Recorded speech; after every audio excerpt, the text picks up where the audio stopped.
Welcome back to Tribe Broadcasting News. I'm Olivia Getz. I'm Bailey Harrell. Presenting 2025's January-February news. To start off, Avery Augustine's going to give us a rundown of the Bob Kuhn Prairie Classic Tournament that was held January 24th to 25th. Here at Tribe Broadcasting, we like to recognize and congratulate all state placers for Hayes High boys and girls wrestling. For the boys, in the 106-pound weight class, Kyler Luck took 5th place. In the 175-pound weight class, Dalton Myers took 3rd place. And finally, in the 190-pound weight class, Jonathan Rigler took 3rd place. For the girls, in the 135-pound weight class, Tiana Napiu took 5th place. In the 140-pound weight class, Ava Ruiz took 5th. In the 145-pound weight class, Timber Lovewell took 3rd place.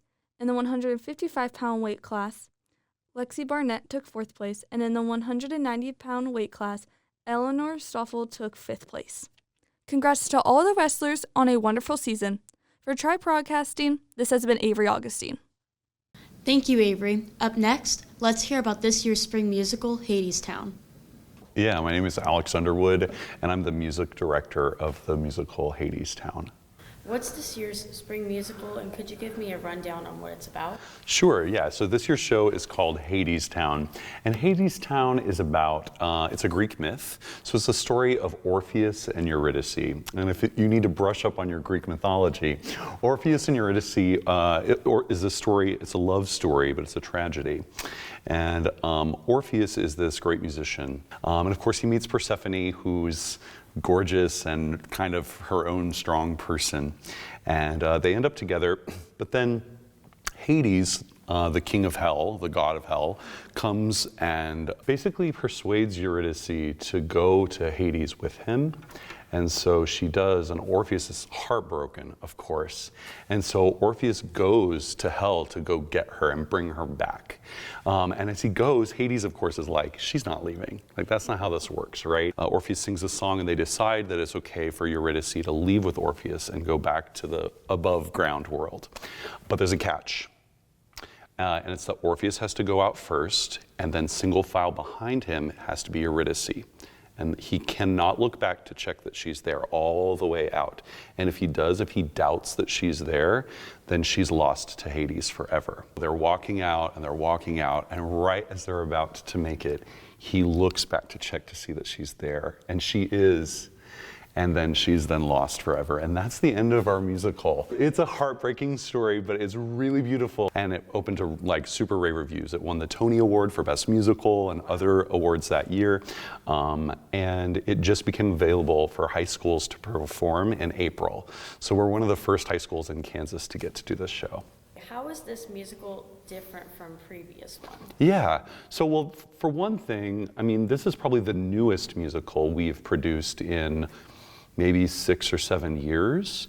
So that for sure is one thing. I would say beyond that, I mean, I think the music itself is pretty different than what you might expect from a musical, especially if you're thinking like maybe Wicked or last year's Sweeney Todd or something.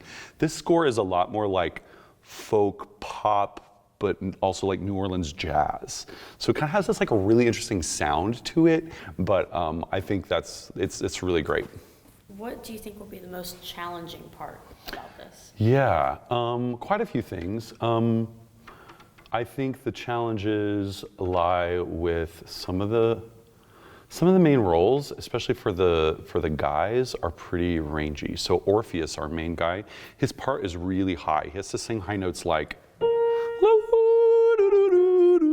it's like way up there, and it kind of sits up there a lot, which is really beautiful, but sometimes high school students don't always have like developed sounds up there as much, so that's one challenge. And then Hades, the king of hell, he's this low bass, so he sings way at the basement of the range, and so that sometimes is a bit of a challenge. We have the right students for that, so yeah, so it's good. Just come in with an open mind. I think that like, just be willing to be taken on the journey of the show. And I guess maybe prepare yourself for a little heartbreak at the end, because it's devastating.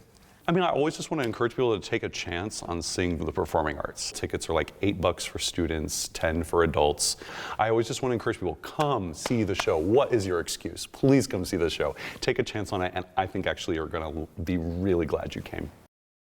Hi, I'm Jordan Aschenbrenner, and I'm a senior, and I've been doing musicals for about 6 or 7 years. The character I play in the musical, her name is Eurydice, and she is a runaway because she was almost forced to marry this other god, and she didn't want to, so she ran away, and then she meets Orpheus. She leaves and goes to Hades Town, where he then comes and finds her.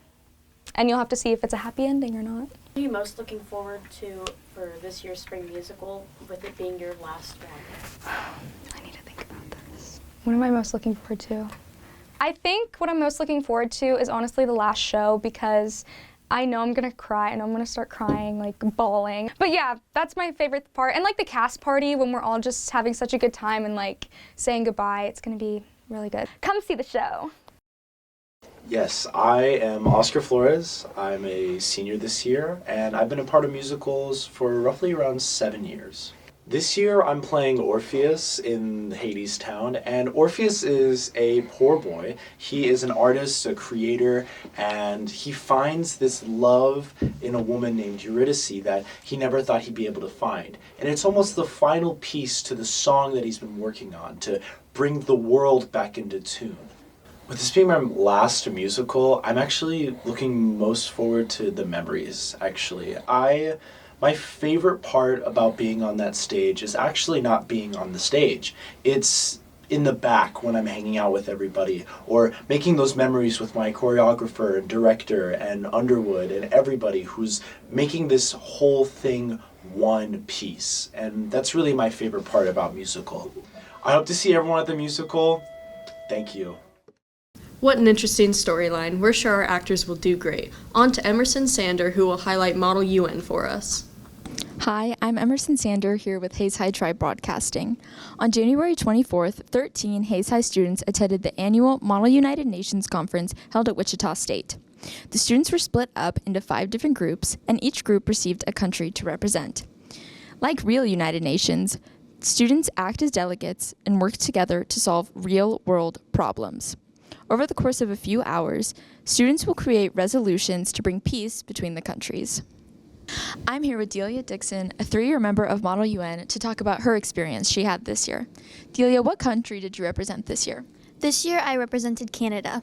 And what's your favorite part about being in Model UN? I think my favorite part is the connection of all the different students from across the state. We just get to talk and we get to connect over the fact that we all are interested in this international relations kind of stuff. Love that.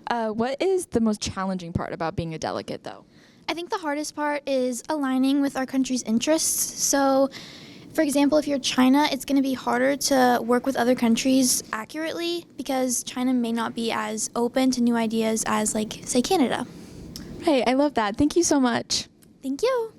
This has been Emerson Sander with Hayes High Tribe Broadcasting. Thank you, Emerson. It seems that concludes our January-February news. This has been Olivia Getz And Bailey Harrell from Tribe Broadcasting. All right, everybody. We're in the halls of Hayes High School, and we're going to ask people to be my Valentine, and we will stop the video when someone says yes. Okay, so I found Jada Coster, and I was wondering if you would be my Valentine. I'm going to decline that offer. So, I found Sylvia Johnson in the hallway, and I was wondering if you would be my Valentine. No. All right. On to the next. So, I found Oakley Wiggers in the hall, and I was wondering if you would be my Valentine. Oh, sure. Kalia Bannister, would you be my Valentine? No, Noah. Okay, so Lainey Becker is here, and I was wondering if you would be my Valentine. I would love to be your Valentine, so yes. All right, cool. Tuning in today, you know what they say, miss 100% of the shots you don't take. But if you want to see more videos like this, make sure you drop a follow and like, make sure you comment down below, share with all your friends. I'll see you later.